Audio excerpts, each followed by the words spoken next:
E aí, para você que me ouve, comigo, Maguinha, filha do senador Magno Malta, para tratar desse tema que é urgente.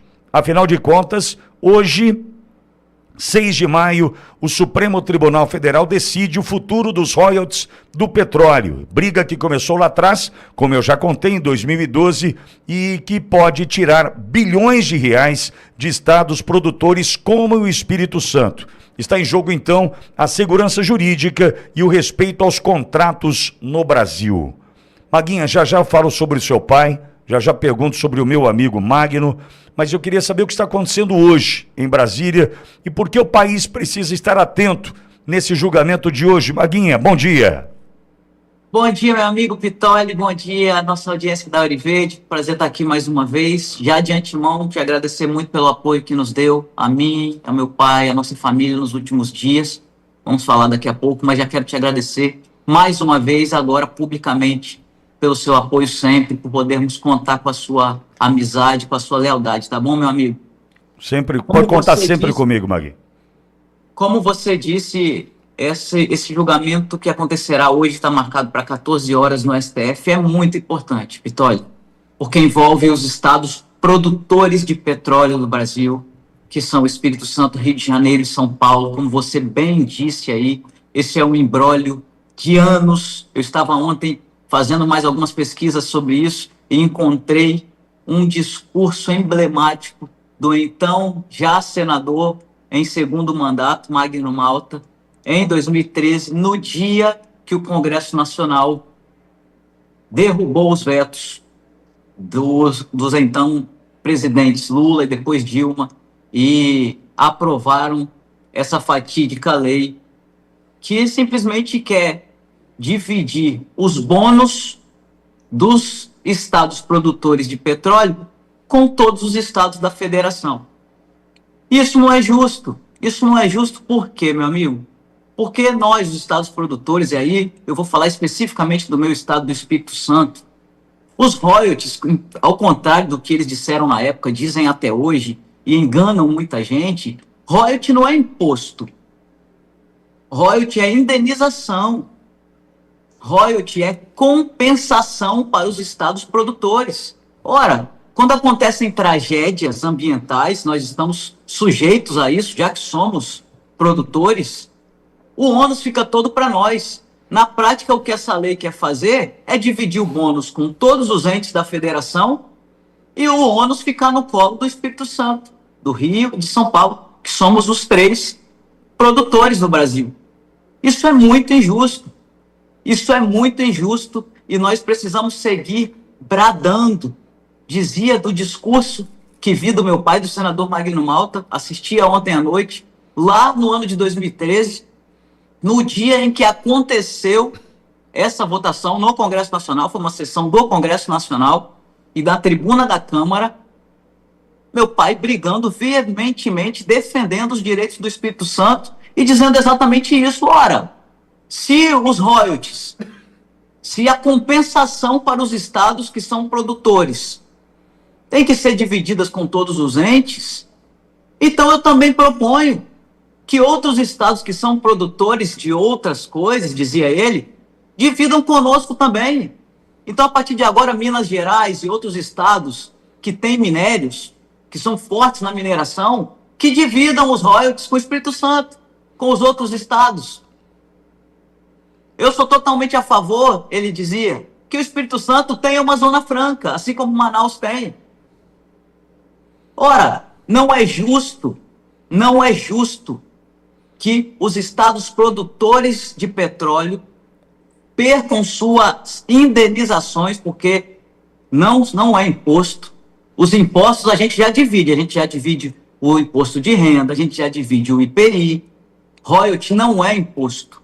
Royalty é uma compensação que os estados produtores recebem, porque eles ficam com o ônus da extração do petróleo. Em 2024, recentemente, aconteceu um vazamento de um poço de petróleo em São Mateus, no norte do Espírito Santo. Pitoli, e a área atingida, matéria do G1, foi equivalente a 5 campos de futebol. Ou seja, Os royalties são indenização para nós, para que a prefeitura do município possa arcar com o ônus disso, para que o próprio Estado possa arcar com o ônus disso. E esse dinheiro, essa compensação dos royalties, são investidos no Estado, em saúde, educação, segurança pública. Para você ter ideia, meu amigo, nesses 13 anos em que isso está parado lá e que o Espírito Santo, como você bem disse, entrou com uma ação de inconstitucionalidade no STF, recebeu a liminar da ministra Carmen Lúcia, nesses 13 anos, foram 30 bilhões de reais que o Espírito Santo recebeu. E que se essa lei estivesse em vigor, o Espírito Santo teria perdido em 13 anos 30 bi. Então, se hoje o STF não julgar que esse projeto de lei é inconstitucional, a partir de agora, o Espírito Santo perderá 2,4 bilhões todos os anos. Maguinha. Dinheiro esse que tem que ser investido no Estado, que tem o ônus de ser um produtor. Maguinho, o que significa a derrubada dessa liminar por parte do Supremo Tribunal Federal lá na ponta, né, para o Capixaba? O que significa a derrubada dessa liminar, Maguinha? Significa isso que eu estava dizendo. 2,4 bilhões por ano que entram na receita do Estado por conta dos royalties do petróleo. E que esse dinheiro, obviamente, tendo uma gestão séria, tendo um governo sério, reinveste em saúde, em educação, nas nossas estradas. Ora, as estradas prejudicadas com o transporte disso são as nossas, nós somos os produtores. As consequências ambientais são nossas. E também, como eu disse, esse dinheiro precisa ser investido, faz parte da receita do Estado e também dos municípios. Se essa lei entrar em vigor, Pitoli, de 40%, que é o que nós recebemos hoje em royalties, né, do montante de 100% que é dividido entre os produtores, vai cortar pela metade, vai para 20%, e nós vamos perder 2,4 bilhões por ano. Agora, isso é muito sério. Agora, Maguinha, no meio disso tudo existe uma narrativa de que os governos Lula e Dilma, lá atrás, Lula 1, 2, Dilma 1, 1,5, teriam salvado o Estado do Espírito Santo com vetos na época. Mas sabemos que os bastidores eram muito mais sobre pressão do mercado do que sobre o próprio Estado do Espírito Santo e os demais produtores. O que aconteceu de verdade ali em 2013, quando o Congresso derrubou esses vetos, Maguinha? Exatamente isso, meu amigo. Eu não caio nesse conto aí de fadas, né? Nessa história da carochinha de que foi benevolência com o Espírito Santo. Não foi. E o Congresso Nacional, quando derrubou os vetos, Lula e Dilma vetaram por causa de forte pressão, primeiro da Petrobras, e nós sabemos dos envolvimentos escusos e históricos dos governos do PT com a Petrobras, não é? Petrolão, quem não se lembra. Então foi pressão do mercado internacional, tinha muitos contratos naquela época, e isso prejudicaria muito o pré-sal no Brasil. E também o Congresso agiu com total populismo quando derrubou esses vetos de Lula e Dilma. Total populismo. Total. Uma irresponsabilidade tamanha, porque é retirar dos estados produtores, Espírito Santo, Rio e São Paulo, algo que lhes é de direito. Assim como outros estados também têm suas compensações e suas indenizações, porque são produtores de outras coisas. Assim como eu citei o exemplo de Minas Gerais com relação à mineração, meu amigo. Então foi totalmente populista essa ação do Congresso Nacional naquele momento, em 2013. Como eu disse aqui, meu pai, o senador Magno Malta, lutou ferozmente contra isso. Mas, como nós vemos até hoje, houve uma manobra. Até hoje a gente vê isso acontecendo no Congresso Nacional. Manobra, não é? Para que se tivesse maioria dos votos e numa sessão do Congresso Nacional, esse projeto de lei totalmente irresponsável com os estados produtores de petróleo e gás no Brasil passou no Congresso. Agora, Maguinha, um ponto.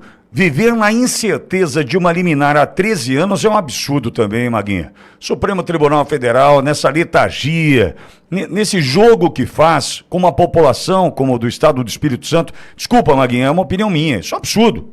13 anos depois, uma liminar de Carmen Lúcia volta agora para se decidir sobre o tema. Ou seja, há 13 anos há uma insegurança, não há? Totalmente. E eu sou a favor de segurança jurídica. Como é que o STF... Bom, se nós estivéssemos vivendo em tempos normais no Brasil, né, de uma democracia real em que há equilíbrio entre os poderes, eu e você seríamos enfáticos aqui em dizer: temos a certeza de que hoje o STF julgará essa matéria inconstitucional. Porém, não tínhamos segurança jurídica naquela época, já não tínhamos, e hoje muito menos. E hoje muito menos. Eu sou a favor da segurança jurídica.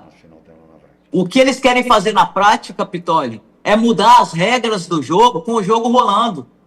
Isso está errado. Eles que eu digo, aqueles, né, os outros estados, os outros entes da federação que querem ter esse projeto de lei aprovado. Eu pergunto para a nossa audiência, por que o Espírito Santo tem que pagar pela má gestão de outros estados? E aí nós temos que dividir os nossos royalties, que são uma compensação, porque nós sofremos todo o ônus de sermos produtores de petróleo.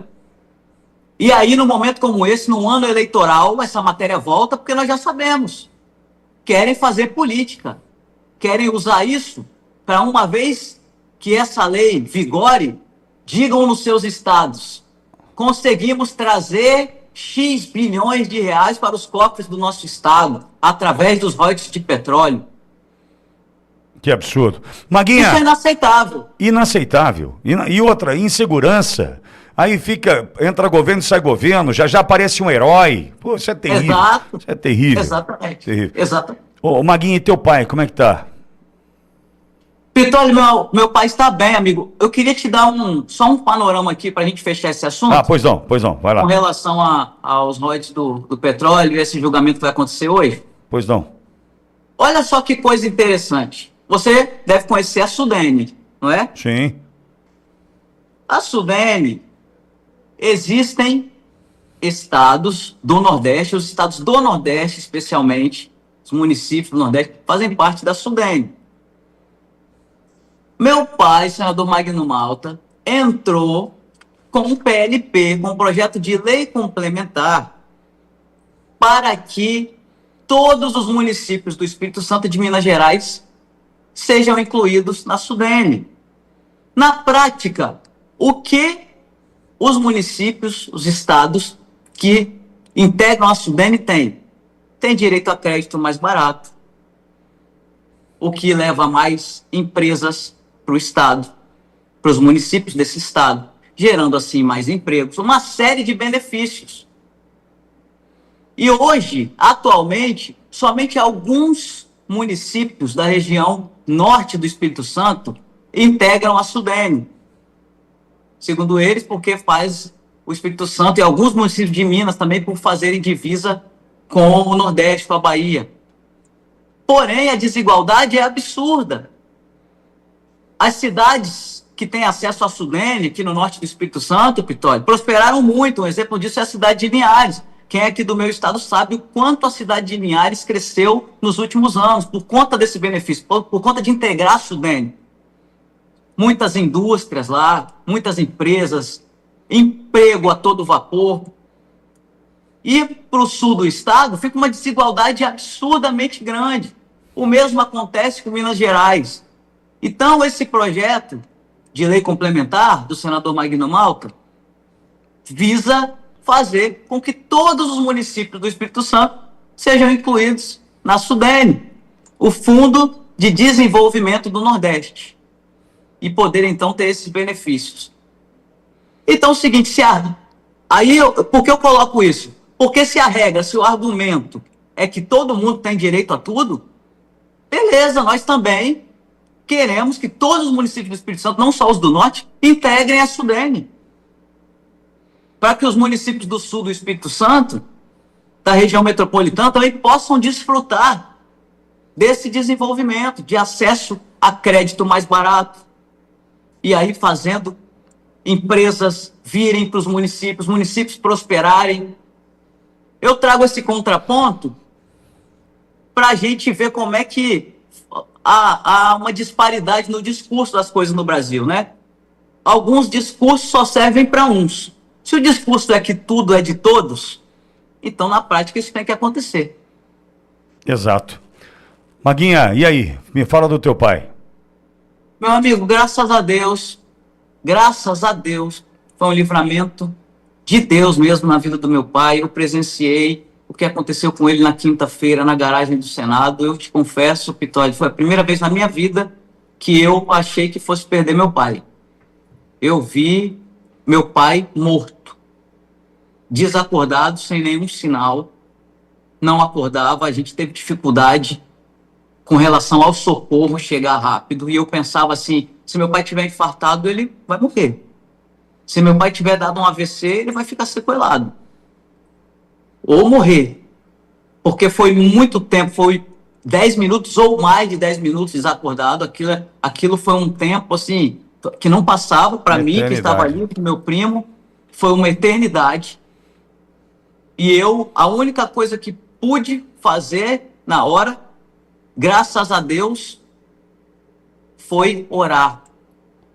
E eu coloquei as mãos no meu pai, pus as mãos sobre ele, comecei a orar, dando ordem para que todo o mal retrocedesse na vida dele. Consegui, com muita dificuldade, mandar mensagem nos grupos de pessoas que oram por nós, pedindo para orarem com urgência naquele momento, porque meu pai teve um mal súbito. E no momento que as pessoas começaram a responder, as primeiras respostas nos grupos, foi a hora que meu pai começou a esboçar algum tipo de reação, mas ele demorou muito para voltar ao normal, e a gente, naquele desespero ali, sem saber se ele estava bem, se ele ia voltar bem, se ele ia ter sequelas. Graças a Deus, o médico do Senado chegou, atendeu, estabilizou, levamos ele para o hospital, para o DF-Star, e aí ele queria voltar. Quando ele foi recobrando mais a consciência, ele queria voltar, não queria ficar internado, queria voltar para participar da votação da derrubada do veto do PL da dosimetria. E com muito custo nós convencemos que ele não tinha condição de voltar, mas ele só sossegou mesmo quando nós dissemos que ele ia poder votar online. E o Brasil inteiro acompanhou ele votando, né? Sim. Nós ali, ele no leito de hospital, eu ali do lado dele. Foi um livramento enorme que Deus deu ao meu pai, meu amigo. Agora, enorme. No meio disso tudo, além de tudo, uma perseguição, vocês lidando com a internação do teu pai e os absurdos que a gente acompanhou durante o final de semana, hein, Maguinha? Não é mole não, hein? Meu amigo, não é mole não. Nós vivemos num país, numa terra de ninguém, onde não existe lei, onde impera a injustiça, onde, se a Constituição não é respeitada, quem dirá o resto das leis, não é? Meu pai é um paciente idoso que, por lei, tem direito a acompanhante em todo e qualquer procedimento que for fazer dentro de um hospital. Meu pai desceu para fazer exames, ressonância e um outro exame, que eu não me recordo o nome agora. Eu desceria com ele para acompanhá-lo. A minha prima, que é médica, a doutora Manuela Malta, estava lá e disse: Maguinha, deixa que eu vou com ele, eu sou médica, depois eu entendo tudo melhor, passo para você. Eu falei: ótimo, Manu, vai com ele. Minha prima desce com meu pai. Ao chegar para entrar para o exame, uma pessoa do hospital, eu não sei quem é, não sei se foi o técnico de enfermeiro ou a própria técnica que fez a tal denúncia, disse para minha prima que era protocolo do hospital DF-Star em Brasília. Quem conhece sabe o tamanho desse hospital, que era protocolo que ela não poderia entrar. Ela, de boa fé, aceitou. Ainda tentou argumentar, bateram o martelo que ela não poderia entrar, e ela, de boa fé, aceitou. E aí, meu amigo, eu te pergunto, será que já havia algo premeditado? Ora, a gente tem que pensar em tudo. Sim, sim. Meu pai entra, um paciente idoso, desacompanhado, e aí injetam uma medicação na veia dele, ele diz, está ardendo, acho que está fora da veia. Já dentro da máquina, com os braços para trás, a gente fica assim, né, na máquina de ressonância. Sim. Ninguém respondeu nada. Injetou a segunda medicação, ele disse, está ardendo, isso deve estar fora. Zero resposta. Por fim, injetaram a terceira, que não era medicação, era o contraste. Um líquido altamente denso, que entrou todo no braço do meu pai, na musculatura do braço. Eles chamam de extravasamento, né? É uma dor absurda. Pode dar trombose, pode levar a óbito. Quando injetou o contraste, ele não suportou de dor e saiu sozinho de dentro da máquina, se negou a fazer o exame. Muito chateado, com razão, reclamando bastante, com razão, saiu e se negou a fazer o exame. Eu pergunto a você, a nossa audiência, e aí depois, todo o hospital, presidente, diretores, o Brasil viu nas imagens, vem no quarto do senador pedir desculpas pelo procedimento errado feito pelo hospital. Insistindo para ele não sair, porque ele queria sair do hospital. Não, senador, por favor, fica, nós vamos enviar um especialista nessa área, vai colocar o catéter do senhor aqui no quarto mesmo. E aí, tínhamos amigos lá, parlamentares aqui do Espírito Santo, o próprio deputado federal, Gilvan da Federal, estava na hora no quarto comigo, quando meu pai chegou no quarto. Vereadores daqui, também conosco. Tinha umas 6 pessoas no quarto comigo. Todos testemunharam tudo o que aconteceu, desde a chegada do meu pai no quarto até um por um, desde presidente, diretores, responsáveis pela equipe de diagnóstico, todos vieram no quarto se desculpar e pedir para o senador aceitar, refazer o catéter para voltar a fazer o exame. Isso foi na quinta-feira. Meu pai aceitou, esse profissional veio, colocou o catéter e depois ele desceu para fazer os procedimentos.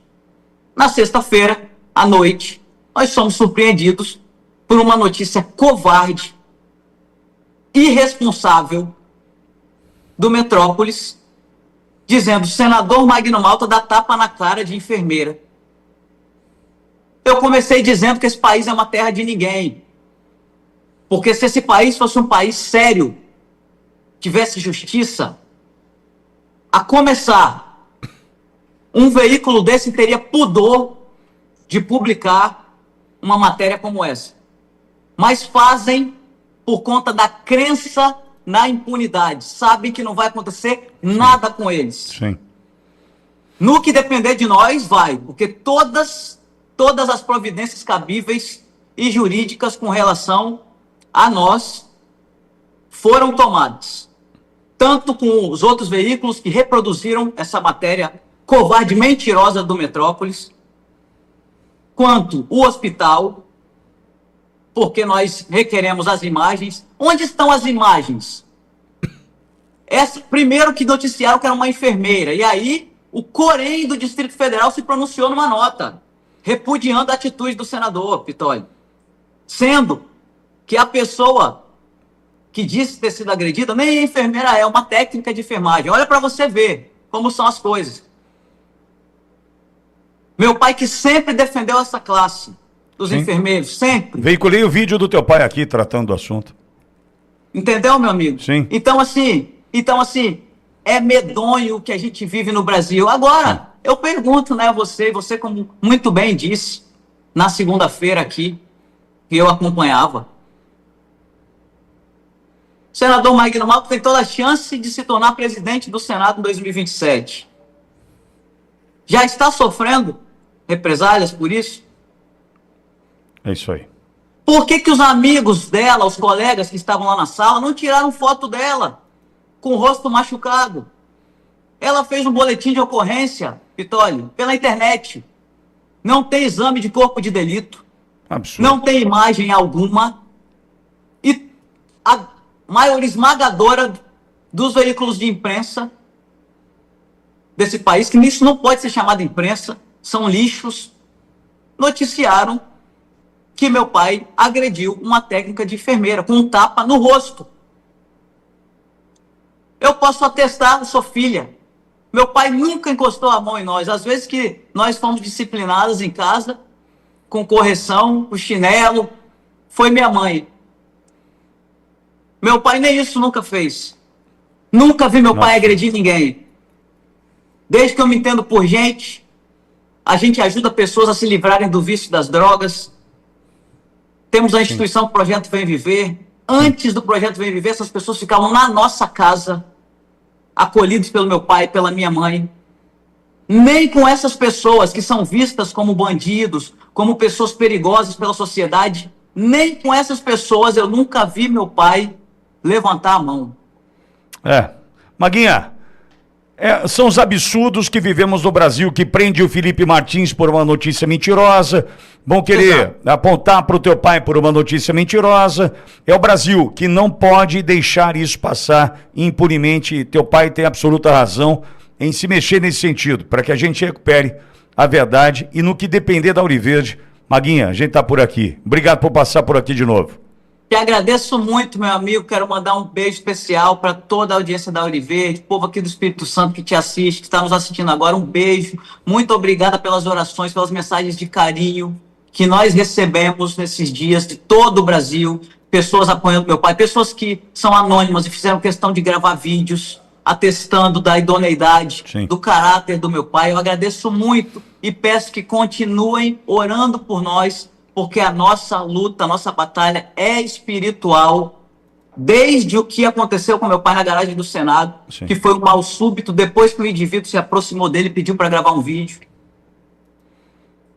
Desde aí até o que aconteceu no DF-Star em Brasília. Então precisamos muito de oração. 2026 é um ano decisivo para o Brasil e eu tenho dito que nós temos nas nossas mãos, através do instrumento voto, esse ano, a oportunidade de fazer-se iniciar o processo de reconstrução do nosso país. Amém. Um beijo, meu amigo. Deus abençoe. Obrigado, Maguinha Malta, filha do senador Magno Malta, pré-candidata ao Senado pelo Espírito Santo. Valeu, Maguinha. Tchau, beijo. querida. Muito bem, Daniel Leão, pronto para conversar.